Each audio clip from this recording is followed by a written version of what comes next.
क्षेत्रीय केंद्र चंडीगढ़ की तरफ से मैं डॉक्टर सारस जी का दिल की गहराइयों से अभिनंदन करता हूँ। और धन्यवाद आज सर। का जो ये परामर्श स्तर है, जो PGDPSM, जो फार्मास्यूटिकल सेल मैनेजमेंट का एक हमारा डिप्लोमा है, उसके अंतर्गत ये परामर्श।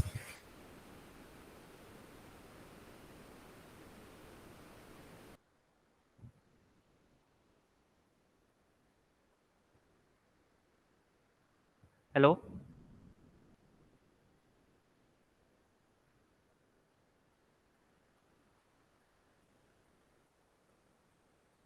Hello. Hello. Hello.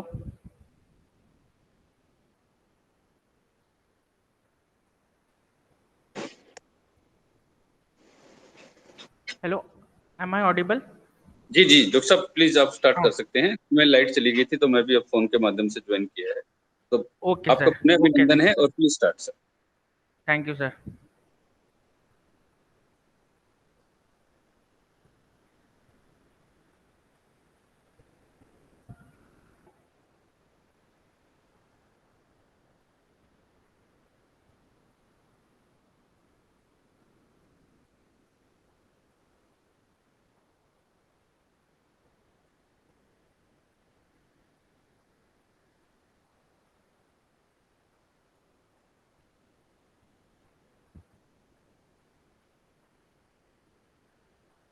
Hello students, my name is Dr. Saras Sanche.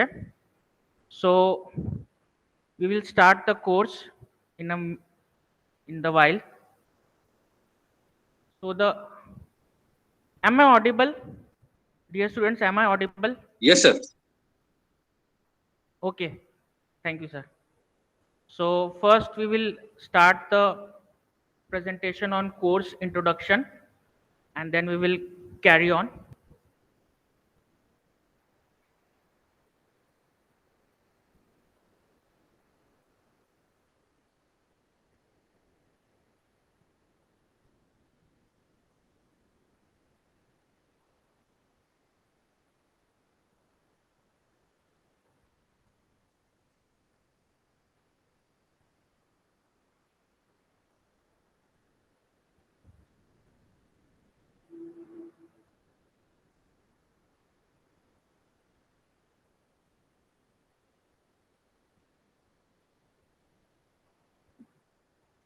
Doctor साहब, बॉटम में पावर पॉइंट प्रेजेंटेशन रन है शायद आपकी, एक बार उसके ऊपर क्लिक करें। कुछ और प्रॉब्लम आ रही है क्या? Sir, it is a little bit slow. There is a okay technical issue. It will start in a okay, minute. कोई बात नहीं, आप वेट कर लीजिए आराम से, कोई दिक्कत।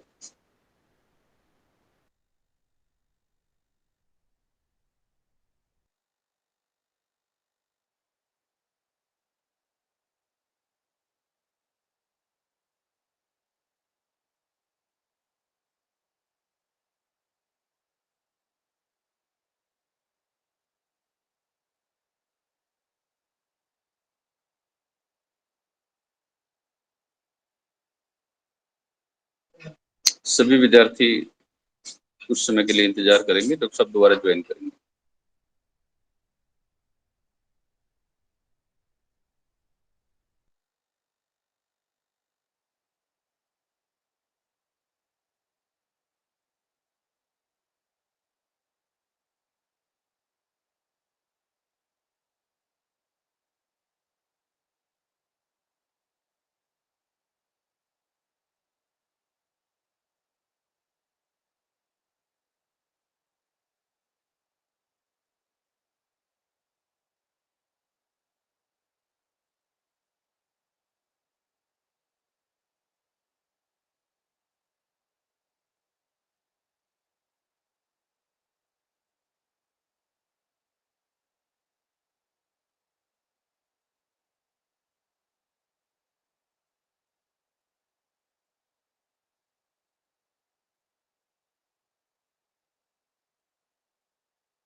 ने कमाना है, जिनको कमाया हुआ रखा हो।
मैं ट्राई करूंगा फोन से। फोन से करूँ क्या? आज रहने देता हूँ, आज आपके लैपटॉप से करिए।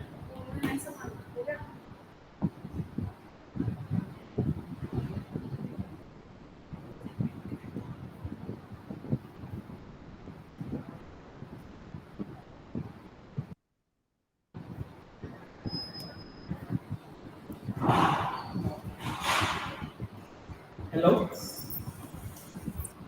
हेलो। जी जी डॉक्टर साहब, अभिनंदन है आपका। हाँ, लैपटॉप ट्राई किया। हाँ, मैंने दूसरा लैपटॉप अभी ऑन किया है। उस लैपटॉप में तो बहुत स्लो हो रहा है, इसलिए मैंने दूसरा लैपटॉप ऑन कर दिया। बस 2 मिनट सर। आवाज ठीक आ रही है सर? हेलो। आवाज तो आ रही है, शायद आप हॉल में बैठे हैं, थोड़ी गूंज रही है आवाज।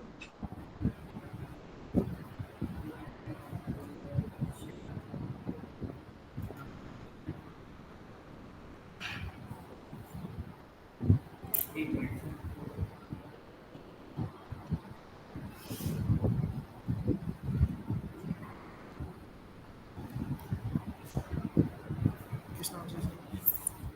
MV1 ये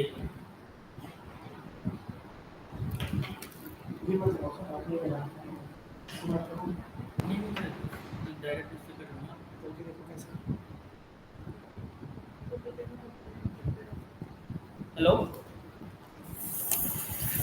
हेलो। जी जी जी बोलिए। कहाँ पे बोलिए।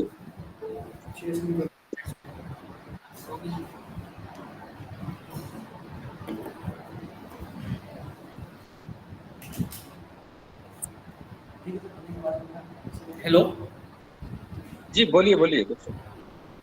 आवाज आ रही है आपसे? जी आ रही है, प्लीज स्टार्ट।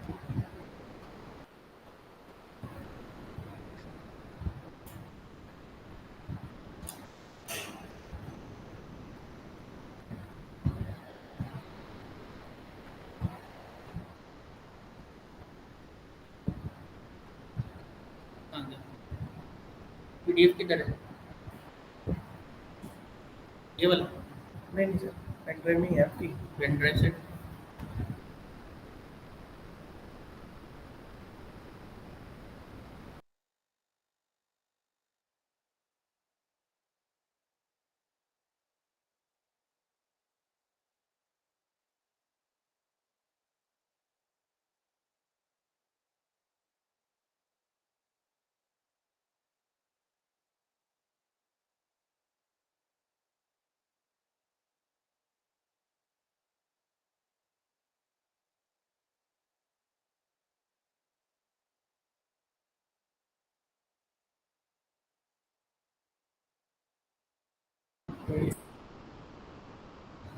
दो से मैं इसमें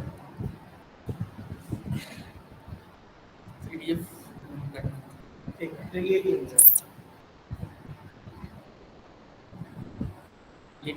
ये नहीं सर, ये आपका है, ये आपका है, मेरा वाला ये सर। हाँ ये पीडीएफ में इस यहाँ से आएगा, ये जो करो ना।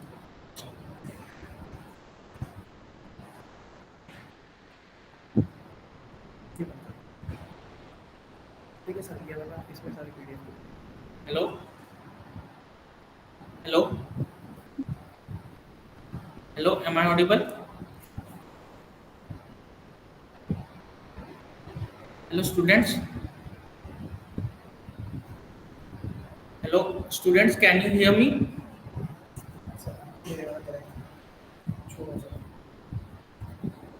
Hello hello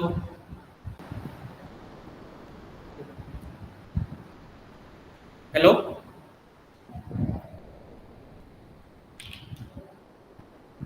hello hello students, Yes, am I sir. Audible?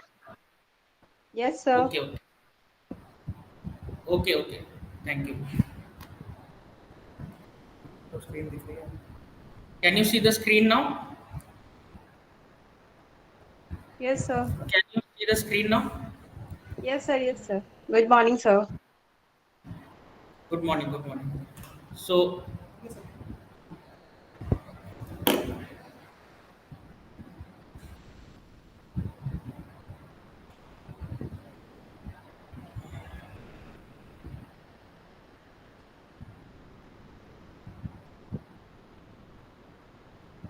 this is the course. This is the module Introduction to Anatomy, Physiology and Pharmaceutical Chemistry. Can you see the screen? Hello? Hello, can you see the screen? Yes, sir. Okay, so these are the units. First unit is cellular studies on human tissues and organ systems. Then second unit is anatomy and physiology of various body systems, 1 and 2. Then there will be diseases and disorders of various body systems, 1, 2 and 3. Then there will be essentials of pharmaceutical chemistry, 1 and 2. And then the ninth unit is concepts of synthetic drugs. Then the 10th unit is pharmacognosy and phytopharmaceuticals. Then the 11th unit is pharmacognostical studies and herbal formulations. And the 12th unit is evaluation and quality control of pharmaceuticals. And the last unit is good laboratory practices, good manufacturing practices, and good clinical practices. Okay. So we will start with the first unit. So the first unit is cellular studies of human tissues and organ systems. So in this unit, you will study about the composition of human body, what our body is made up of. There are different cells which make the tissues, and there are various tissues which make the organ systems, and finally the body is made up of different types of organs. So the objectives of this study of this unit is to describe the structure and function of the cells, write about the various stages of the cells, and describe the properties and functions of the four major animal tissue types in the human body, and elaborate about the architecture of the circulatory system.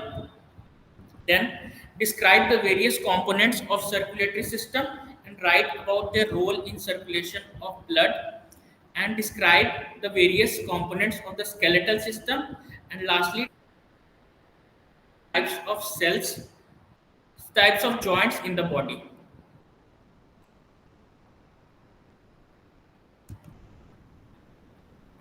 So this is the structure of a cell. So the cell in human body consists of a cytoplasm inside a cell membrane, and there are different cell organelles in the cytoplasm like mitochondria, endoplasmic reticulum, nucleus, and Golgi complex, lysosome. These are some of the organelles present in any cell. This you must have studied in your previous classes also. So first, the cell membrane. The cell of plasma membrane is outer protective layer of the cell that encloses the cytoplasm. Now, cell membrane is a selective barrier allowing the flow of certain materials into and outside of a cell and preventing others. So the structure of plasma membrane can be explained by the basis of fluid mosaic model. There is one model which is called as fluid mosaic model, in which the molecular arrangement of plasma membrane resembles an ever moving sea of lipids in which many different types of proteins are present. In simple words, in the plasma membrane, there is a collection of lipids or fats, which we can say fats, lipids, in which there are different types of proteins present as islands. So there are different types of lipid molecules. First one is phospholipid, which contains the phosphate group. Then there is smaller amounts of cholesterol containing group, and there are various glycolipids also. So there are three types of lipids in the body. One is phospholipid, then another one is cholesterol, and the third one is various glycolipids. Now there are different types of proteins in that cell membrane. Some proteins are called as integral or intrinsic proteins, and some proteins are called as peripheral or extrinsic proteins. Intrinsic proteins are proteins which extend into and through the lipid bilayer. Means it starts from outside and continues till inside of the cell membrane. And peripheral or extrinsic proteins are associated with membrane lipids or integral proteins at the inner or outer surface of the membrane. Means they do not follow through the whole cross section of the cell membrane. They are only to one side of the cell membrane. You can see in this diagram. In this diagram, this one is the integral protein where I am pointing out. Integral protein continues till whole cell membrane, but this peripheral protein is only present on the one surface of cell membrane. Then we come to the cytoplasm. The cytoplasm lies inside the cell membrane and is composed mainly of 90% water. So it is mainly composed of water. Most of the vital chemical reactions of the cell metabolism take place in the cytoplasm. So the main thing is the metabolism of different cells which is present happening in the cytoplasm. The cytoplasm can be divided into two components, cytosol and organelles. Cytosol is the fluid portion of the cytoplasm, and different cell organelles are present in this cytoplasm, which are like nucleus, endoplasmic reticulum, centrosomes, lysosomes, mitochondria, and Golgi complex. So first we come to the nucleus, which is the very most important organelle of any cell. It is the brain of the cell. It is important structure of living cell and governs the activities of the cell.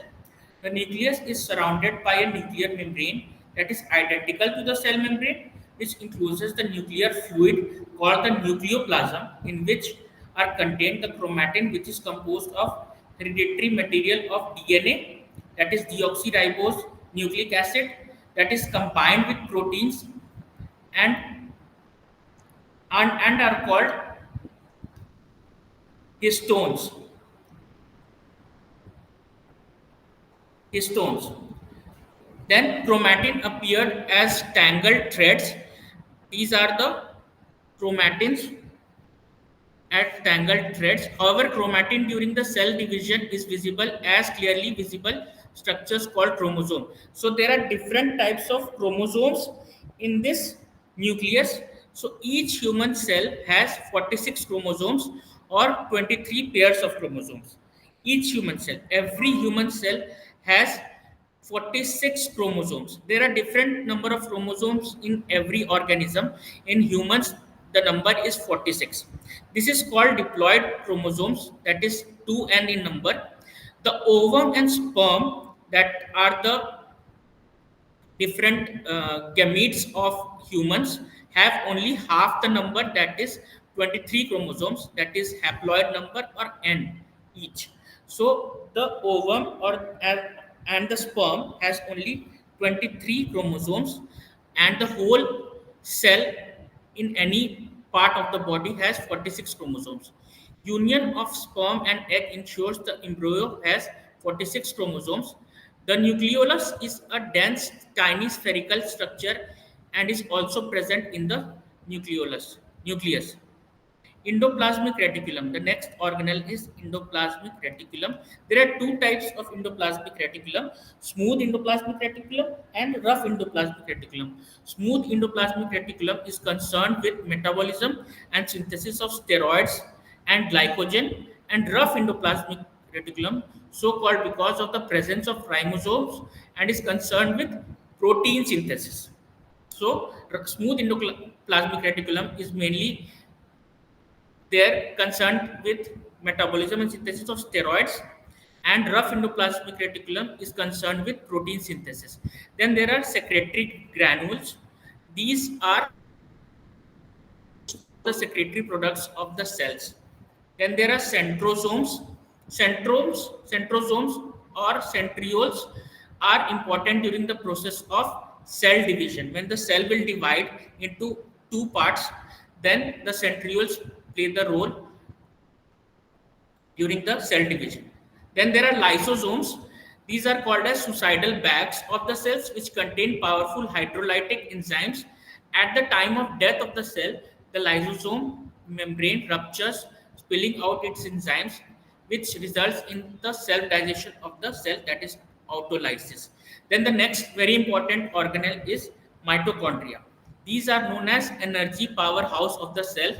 They are involved in the generation of energy molecule ATP, adenosine triphosphate in the cell.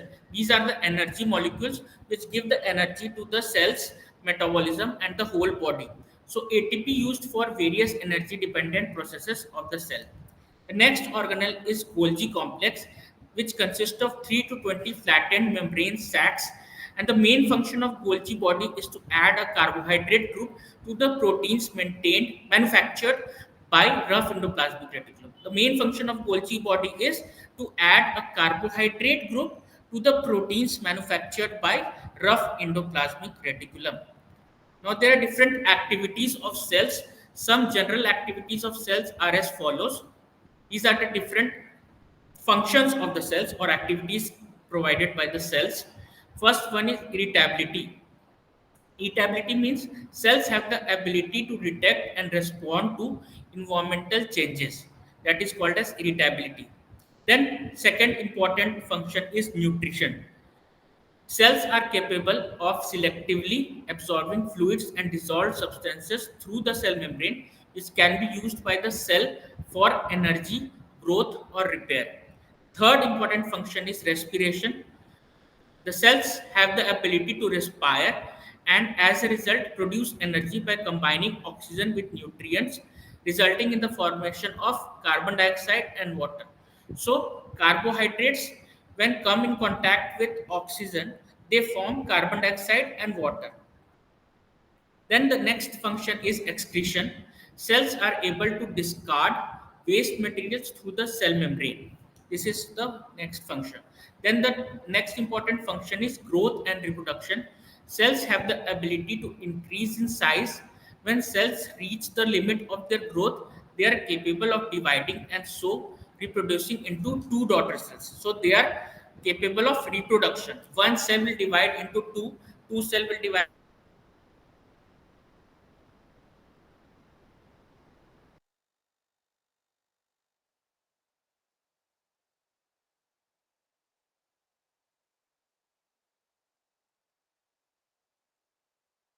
Tissue.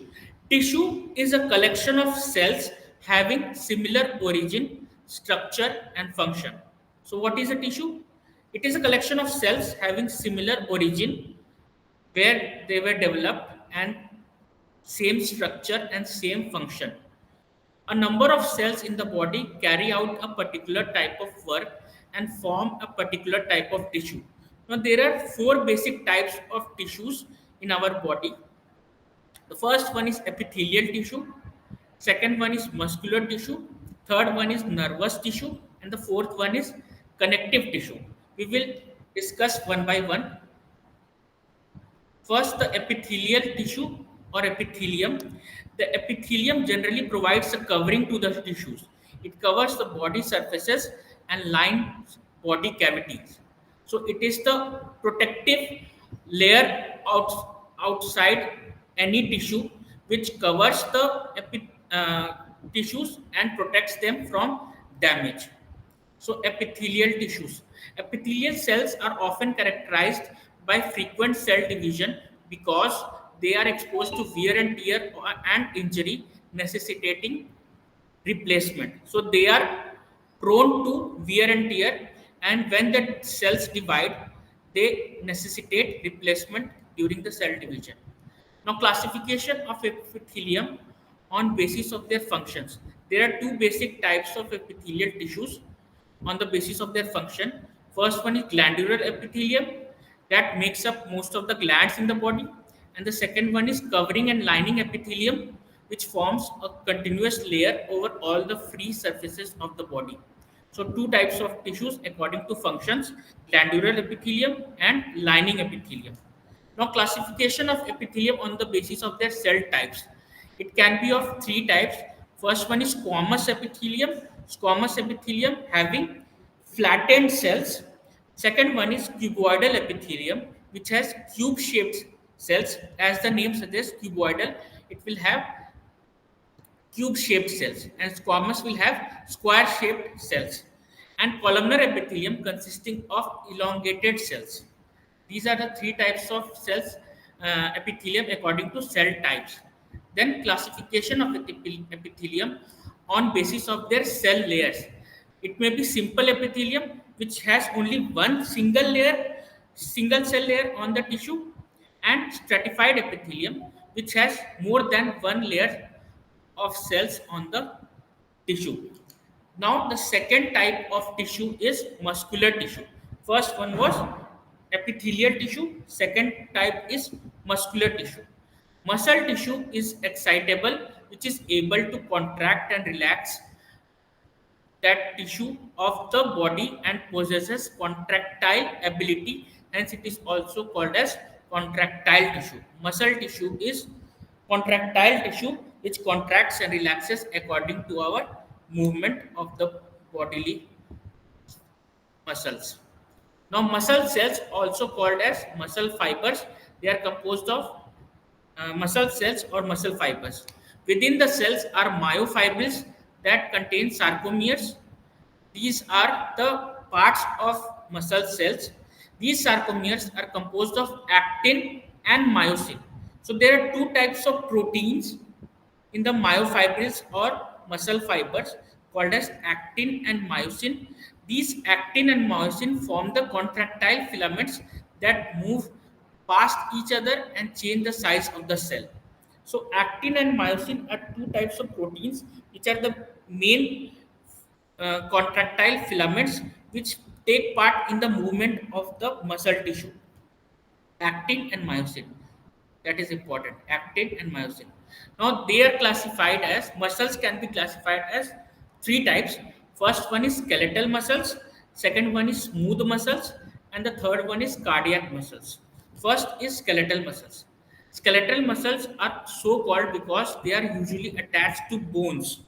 These are attached to bones and are helpful in conscious control and conscious movement. Therefore, they are also called as voluntary skeletal muscles. These skeletal muscles are responsible for movement of our muscles in our body, which we can voluntarily choose which muscle to move. They are voluntary in nature. We can move the muscles. These muscle fibers also show distinct striations having transverse streaks due to which they are called as striated muscles. They are different striations having transverse streaks due to which they are called as striated muscles. So voluntary skeletal muscles are also called as striated muscles. The next type is smooth muscles, which are involuntary muscle tissue which consist of small, unbranched, long, narrow, spindle-shaped cells. They do not have any striations microscopically. That's why they are called as non-striated muscles. Third one and very important muscle type is called as cardiac muscle. Now, cardiac means heart. Cardiac muscle is similar to skeletal muscle in that it is striated and multinucleate. It is similar to smooth muscles in that its nucleus are centrally located and many cells are required to span the length of the muscle. But it differs from both skeletal muscle and smooth muscles as its cells branch and is joined to one another via intercalated discs. And these muscles are involuntary nature and they have special what we call as SA node or the pacemaker nodes which are controlled by autonomic nervous system and they contract and relax automatically without our noticing, without our voluntariness. These are cardiac muscles which help in movement of the heart. The heart is moved by these cardiac muscles which are involuntary in nature. Now we can see from the diagram, skeletal muscles have striations and smooth muscles don't have striations. Now cardiac muscles have striations and there are intercalated discs in the cardiac muscles also. Now the next type of tissue is nervous tissue. Nervous tissue is also a type of excitable tissue, but it lacks contractile power. It does not contract. The function of the nervous tissue is to communicate between various parts of the body. So this is the most important tissue in our body, which is responsible for different functions of our organs and different functions of our limbs also. For this purpose, it plays a role in receiving and transmitting messages. Now, nervous tissue is made of neuron. The neuron is the structural and functional unit of the nervous system. Every nervous system, every tissue of nervous system has neurons in the functional unit. Now, neurons consist of a cell body and dendrites and axon, which can be seen in the figure 1.6. See, this is the neuron. One is called as dendrite, and the cell body is the main part of the neuron, and the second part is axon. The elongated part is called as axon and the branches in the cell body is called as dendrite. Now axon has different types of covering which is called as myelin sheath. Myelin sheath is present in axon, and there is one axon terminal, and there is different types of cells in myelin sheath called as Schwann cells. Now, cell body, dendrite, and axon. So, neurons usually have only one axon. Many, but not all, axons are sheathed in multiple layer called myelin sheath. Some of the axons or some of the neurons have myelin sheath, and some of the axons or neurons don't have myelin sheath. The myelin sheath functions as a kind of electrical insulation, greatly facilitating nerve impulse transmission. So the myelin sheath functions as a kind of insulation. Insulation means the electrical impulses in the neurons are not transmitted from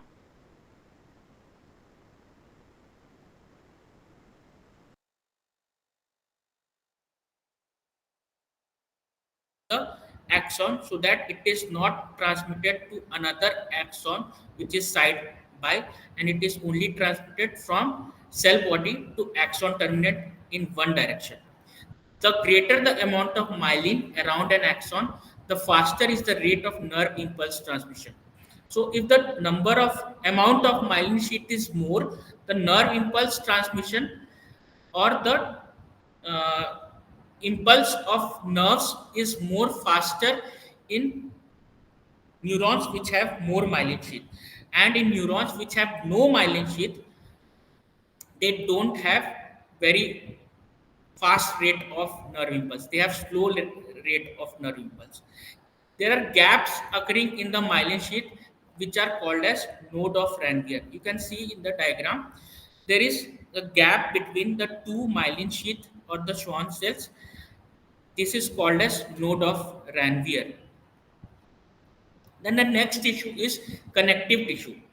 The first one was epithelial tissue, second was what? Muscular tissue, third one was nervous tissue, and the fourth one is connective tissue. The main function of connective tissues is to support the body and to bind or connect together all types of tissue. The connective tissue also provides a mechanical framework or the skeleton which plays an important role.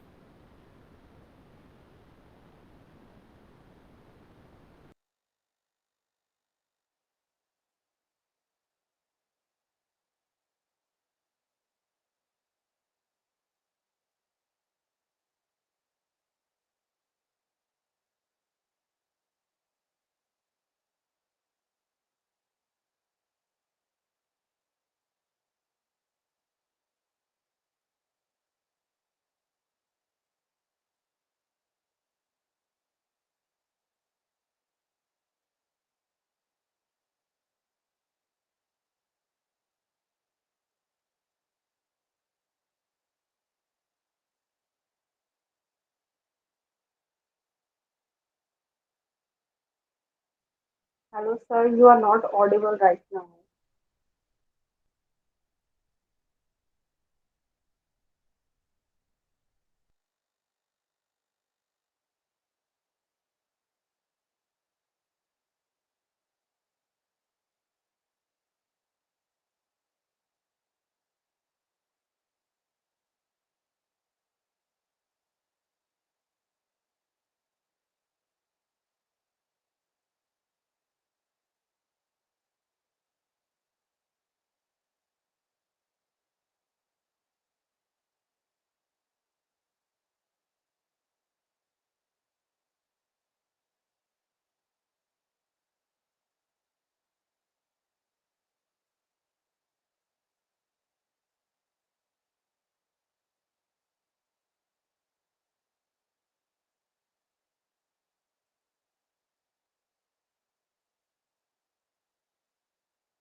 Hello?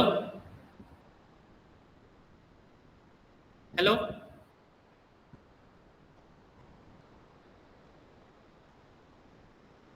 Hello?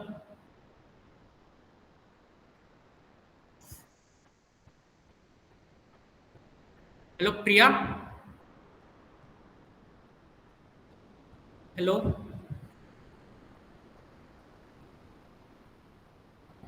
Hello, sir. Hello. Hello, Priya? Yes, sir. Hello? Hello. Yes, sir. Hello. Am I audible? Yes, sir. Yes, sir.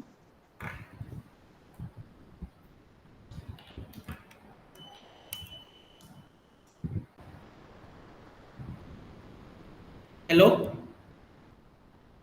Hello? Hello. Am I audible? Yes, sir. You are audible. Okay, I think I was finishing the last chapter, then the network was gone. Yes, sir. Okay, we will start the next chapter now. Yes, sir. Okay. Okay. Only one student is there.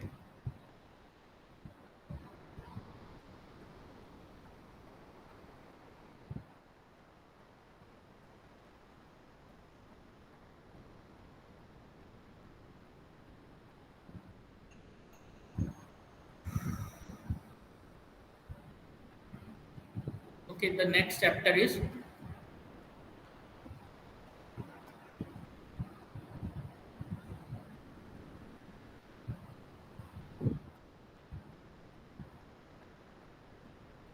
anatomy and physiology of various body systems.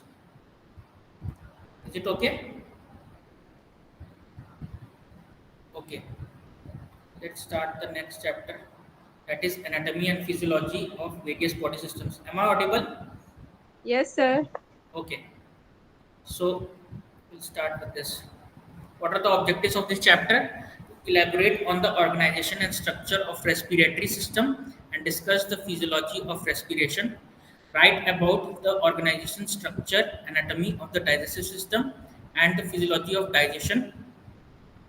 And third one is describe the role and of the functional unit of the nervous system, the neuron. Describe the organization of the nervous system, and list and describe the structure, anatomy, physiological roles of the various components of nervous system. So first we start with the respiratory system.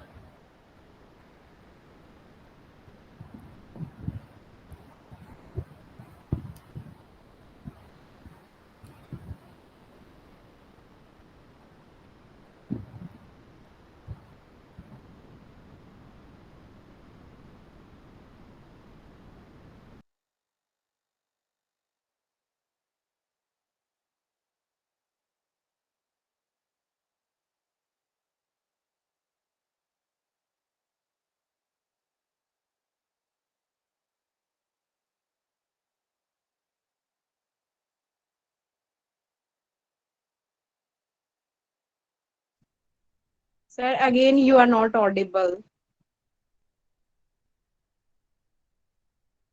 Hello, sir. Hello. With the respiratory system. Respiratory system is the structure in the body through which the oxygenation of the blood takes place by means of respiration. So the main organ in respiratory system is lungs.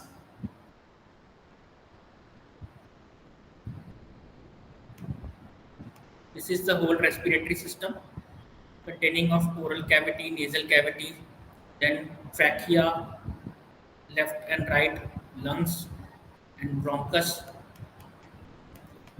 Organization and structure, the upper respiratory system and lower respiratory system. The upper respiratory system, which consists of the nose or nasal cavity, then associated structures, and the lower respiratory system, which consists of larynx, trachea, bronchi, and lungs. So these are the different parts of upper respiratory system and lower respiratory system. So the nasal cavity, first, the nasal cavity has olfactory or smell receptors which have the ability to detect smell. From nasal cavity, we come to the nasopharynx, and epiglottis is present here, which is a lid-like structure that closes the air air pipe, trachea when food or water and is present here. Then from nasopharynx we come to the main part of pharynx. The pharynx or throat is a funnel-shaped tube about 5 inches long. It lies just posterior to the nasal cavity, with which it communicates by means of two openings called internal layers and oral cavity. Then we come to the larynx. Larynx is also called as the voice box. The movement of air through this cavity helps in generation and modulation of voice. That is that is also called as voice box. Trachea. The next part is trachea. Trachea or the windpipe is a tubular passageway for air and is about 5 inches long. This is the whole system of upper respiratory systems. Then the next part is bronchi and bronchioles. There are two types of bronchus: right primary bronchus, which goes into the right lung, and left primary bronchus, which goes into the left lung. This is the diagram: bronchus, right bronchus, and left bronchus. Then the lungs and alveoli, which are the main oxygenating organ of our body. Alveoli is the unit of lung which helps in oxygenation of blood. See, from this diagram you can see the bronchioles are subdivided into terminal bronchioles, then respiratory bronchioles, and finally to alveoli. And alveoli are like sacs of air in which there is production of oxygenated blood through the vessels. So in the alveoli, there are different oxygenating organs called as alveoli, and when the blood comes in contact with air which we breathe in, the blood is oxygenated, and the carbon dioxide which we have to exhale out is then transferred to the alveoli, and when we expire out, the carbon dioxide is exhaled out. So this is the main function of lungs. There are different types of respiratory muscles called the intercostal muscles or rib muscles, and the main respiratory muscle is also the diaphragm, which differentiates or margins the thoracic cage with the abdomen. There is external respiration and internal respiration. Internal respiration helps in the whole oxygenation of the blood, and in external respiration, which involves the exchange of gases between the air spaces of lungs and blood in pulmonary capillaries. In this process, blood of the pulmonary capillary becomes oxygenated by gaining oxygen and losing carbon dioxide. The process of oxygenation of blood takes place in the alveoli, which are thin walled structures surrounded by capillaries. Internal respiration, which is exchange of gases between the blood in the systemic capillaries and tissue cells. The hemoglobin in the blood loses oxygen and gains carbon dioxide.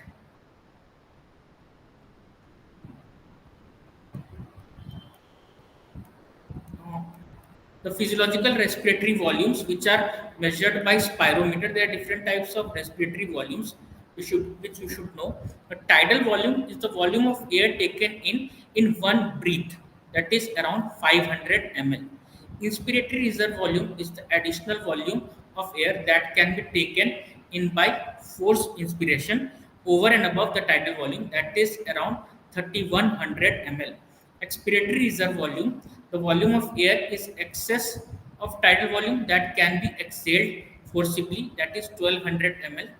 Then there is vital capacity, the sum of inspiratory reserve volume, tidal volume, and expiratory reserve volume, that is around 4330 ml.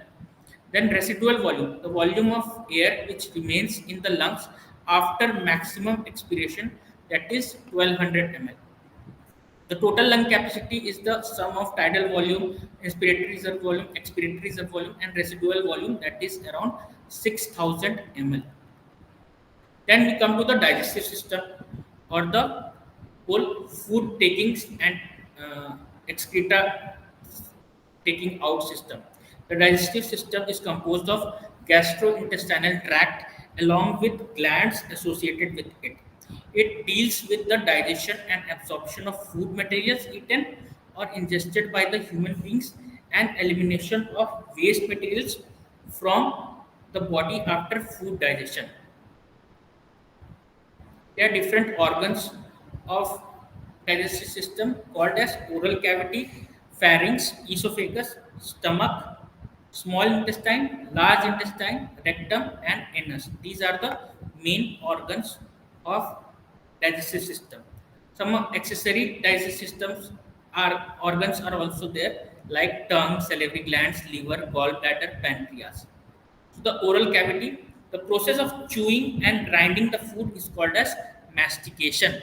In the mouth, saliva is present, which is secreted by the paired salivary glands formed of three glands, that is parotid glands, submaxillary glands, as sublingual salivary glands. So there are three types of salivary glands: parotid glands, submaxillary glands, and sublingual salivary glands.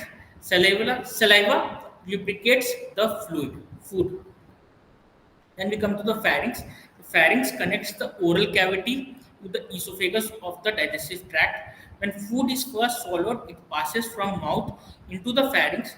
The movement of food downward from mouth into the stomach via the esophagus achieved by the act of swallowing or deglutition. Then esophagus, which is also called as gullet, it is a long hollow tube about 25 centimeter long and connects the pharynx to the stomach. The esophagus does not produce digestive enzymes, nor is it involved in any type of absorption of food. Stomach is an enlargement of GI tract. It is J-shaped hollow muscular organ that lies in the abdomen below the diaphragm. Lying beneath the stomach is the pancreas. The stomach is involved in the second phase of digestion following mastication or chewing. The first stage of digestion, as you will recall, takes place in the mouth.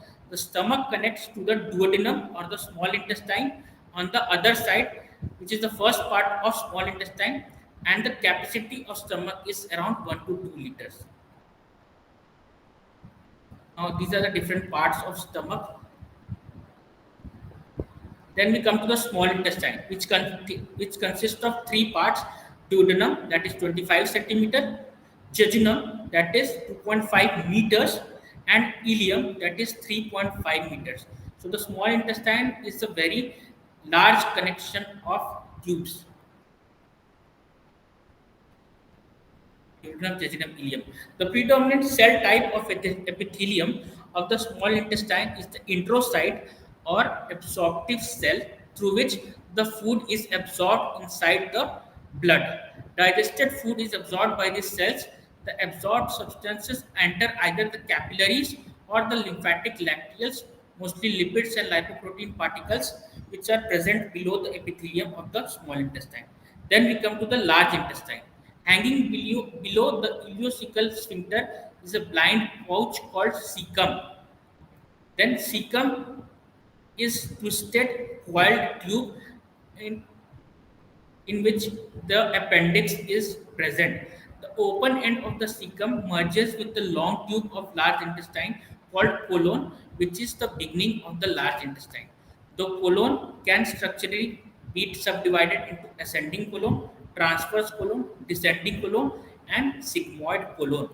The main function of large intestine are absorption of water and formation of stool or feces, absorption of electrolyte, secretion of mucus, and absorption of vitamins synthesized by bacteria called the colonic bacteria found in the colon. So these are the different parts of large intestine. And finally, the large intestine ends into rectum, which forms the terminal part of digestive tract and terminates at the anus.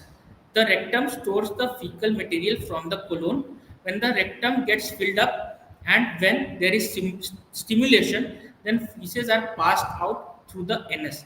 This process of passing out of stool to the outside by anus is known as defecation and is under voluntary control. these are types of cells in the digestive system. Now we come to the important organ or gland of the digestive system, that is the liver. Liver is the heaviest gland of the body. Heaviest gland, not the heaviest organ. Heaviest organ or largest organ is the skin, but heaviest gland is liver. It weighs about 1.36 kg. The liver is reddish brown in color and is divided into four lobes of unequal size and shape. The liver lies on the right side of the abdominal cavity beneath the diaphragm. The liver secretes bile juice, which helps in emulsification or digestion of fats. The bile is stored in the gallbladder, from which it releases in response of hormonal stimulus. Whenever there is hormonal stimulus, the gallbladder releases the bile, which is helpful in the digestion or emulsification of fats. The gallbladder is a pear-shaped sac with a diameter of 7 to 10 centimeter. It is located in the posterior surface of the liver. Then pancreas.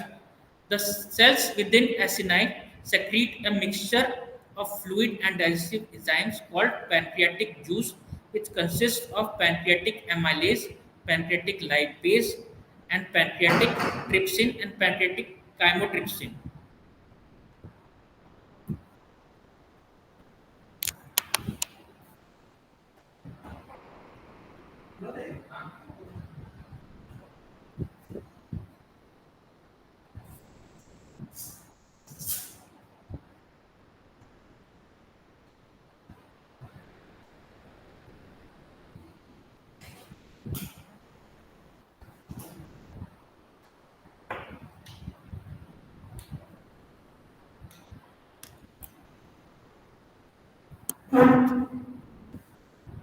Now we come to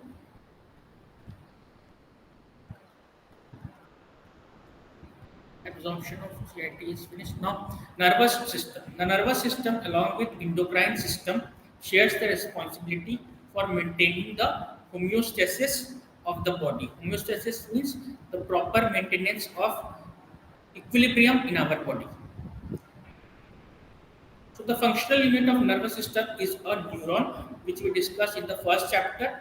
Now, there are different types of neurons: afferent or sensory neurons or nerves, and efferent or motor nerves. Sensory nerves are the nerves which senses the different stimuli and then takes it into the central nervous system or the brain. And the motor nerves are those neurons which take the stimulus or the nerve impulse from the brain to the different organs or limbs. So this is the difference between afferent and efferent nerves. The neuron may be present as a single neuron or may be present in the form of cluster or collective neurons. When they are present in collective, they are called as ganglion. Ganglion is the collection of neuron. There are two main properties of nerve, which are excitability and conductivity. Excitability means when the stimulus is there, it gets excited by electrical or chemical impulses and reaches the different types of organs. And connectivity is the ability of nerve fiber to conduct or transmit the impulse that has been generated along its entire length.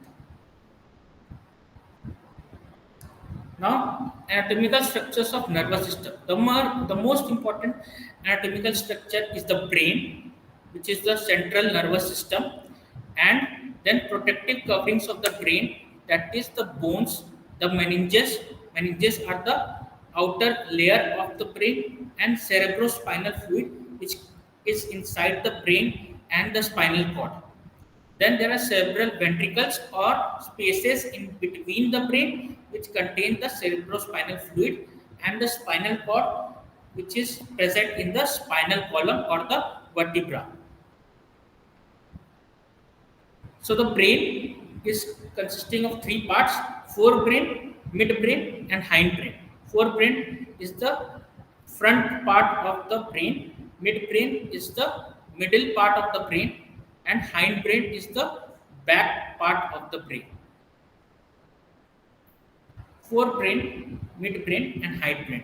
Other than these, there are 12 pairs of cranial nerves numbered 1 to 12, which arise from the base of the brain.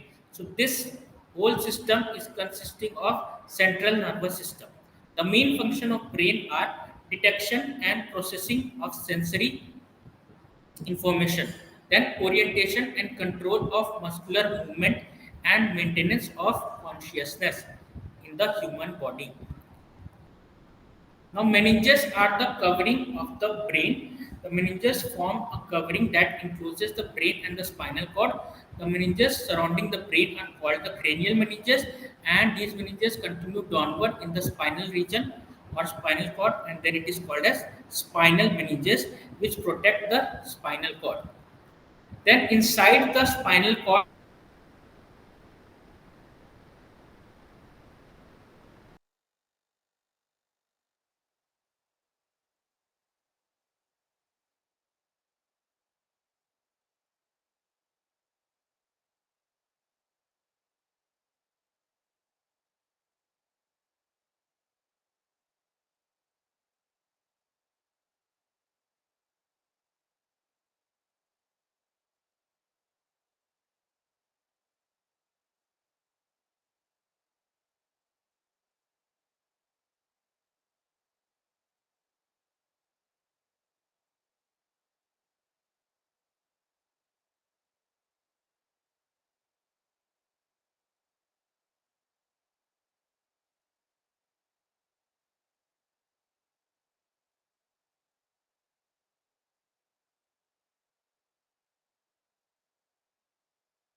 Hello.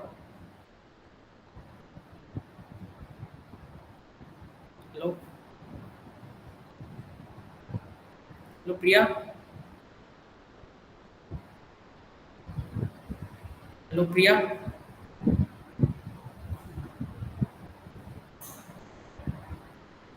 Hello.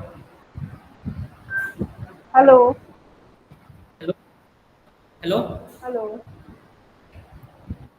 Hello, Priya. Hello. Yes, sir. Hello. Did Hello. you get Yes, sir. Ready. chapter? Okay, then I think we will stop today. We will continue in the tomorrow Okay, next sir. class. Thank you, sir. Okay. So Yes. first two chapters are over. The rest chapters we will start tomorrow. Okay. Yes. Hello. Thank you, sir. Hello. Yeah. Hello. Is it okay? Oh, Tomorrow we'll continue with the chapters. okay, sir. No problem.